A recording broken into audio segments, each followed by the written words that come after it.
La revue de presse d'Europe 1, Olivier Delagarde, on revient pour commencer sur l'élection de certains maires. Oui, ou plus exactement sur la défaite de certains maires dans des communes où la France insoumise l'a emporté, parce qu'on a assisté à des scènes indignes. Dans plusieurs villes, raconte Ariel Guez du Parisien aujourd'hui en France, des candidats ou des maires défaits ont été insultés, hués et parfois ont dû être escortés par la police en dehors de l'hôtel de ville.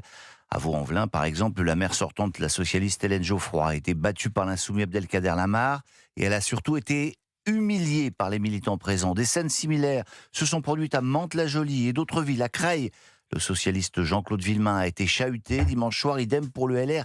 Thierry Maignan, au Blanc-Ménil, hué lui aussi, après avoir annoncé la victoire de Demba Traoré. Alors certains préfèrent regarder ailleurs, parler d'épiphénomènes ou même ne pas en parler du tout, mais ce n'était pas le cas de l'Opinion, qui a décidé d'y consacrer son édito. Dans le nouveau monde de la France insoumise, il ne suffit donc pas de gagner l'élection et de célébrer sa victoire, il faut en plus humilier l'adversaire et l'intimider, écrit Gauthier Vaillant.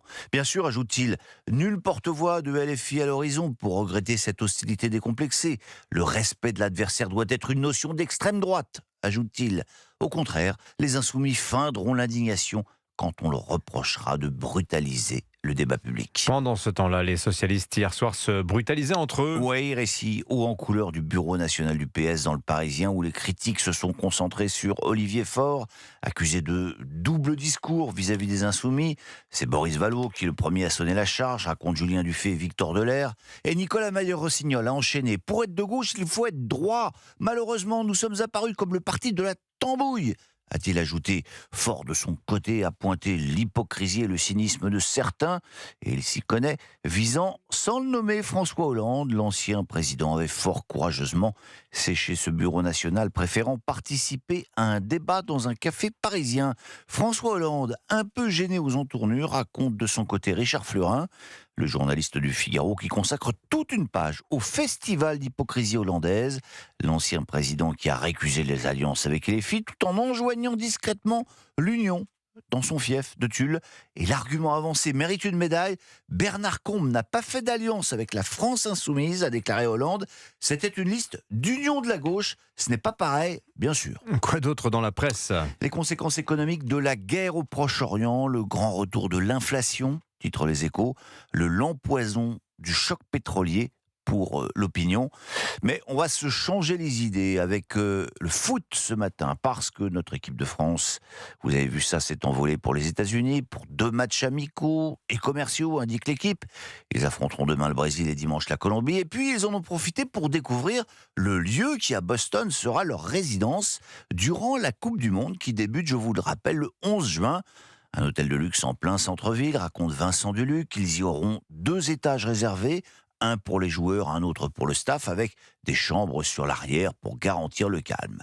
Les joueurs navigueront entre leur hôtel, l'aéroport avec leur avion privé, siglé à leur couleur, et le terrain d'entraînement. Alors là, il y a quand même un petit problème, c'est qu'il pourrait ne pas être prêt à temps, affirme Loïc Tanzi. La pelouse est à des années-lumière d'être aux normes des conditions d'entraînement de l'équipe de France. Bon, on va dire que tout ça va s'arranger d'ici 2 mois. Et puis cette Coupe du Monde, elle va aussi être marquée par une bascule médiatique. Eh oui. Parce que pour la première fois de son histoire, TF1 ne diffusera pas la Coupe du Monde, c'est M6 qui a obtenu les droits. Plus d'équipe de France pour la une, conséquence, ce sera aussi la fin d'une institution. Une des plus vieilles émissions de la télévision, inventée en 1977. Elle fut présentée au départ par Pierre Cangioni, je pense que Pascal Praud s'en souvient. Je veux bien sûr parler de Téléfoot, et vous ne vous rendez pas compte, parce que Téléfoot, ça a été une émission révolutionnaire. En proposant les images des buts dès le samedi soir, elle a grandement contribué au succès de ce sport. Et puis à l'époque, Téléfoot se terminait par une petite séquence que les plus de 55 ans n'ont pas oubliée. Vous n'avez pas pu connaître, alors je vous raconte. Le réalisateur s'amusait avec des images de joueurs qui faisaient avancer puis reculer dans une sorte de chorégraphie footballistico-comique. C'était le début des magnétos vidéo, le début de la télé en couleur, le début du foot à la télé, voilà, la fin de Téléfoot. Ben, croyez-le ou pas, cette petite musique pour un vieux supporter de Téléfoot, ça a un peu côté Madeleine de Proust. Merci beaucoup Olivier Delagarde, votre revue de presse à 10h. N'oubliez pas